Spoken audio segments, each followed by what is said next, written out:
chuva nós tivemos a energia, a coragem de ir às ruas.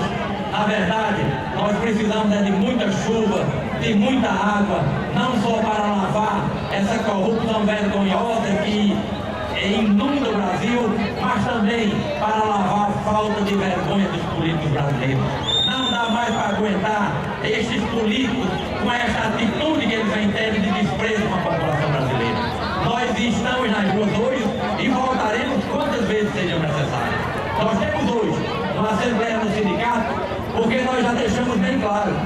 Nós temos tido reuniões com a presidenta Dilma, temos tido reuniões com o ministro Padilha, nós temos tido reuniões com os senadores. Ontem mesmo nós estávamos reunidos no gabinete do senador Paulo Davi, porque na próxima semana está em votação o projeto da carreira médica. Vocês imaginem que é uma luta histórica de mais de 10 anos. E o senador é relator desse projeto. A verdade é que com essas passeatas, com essas manifestações de rua, o Congresso Nacional na próxima semana deverá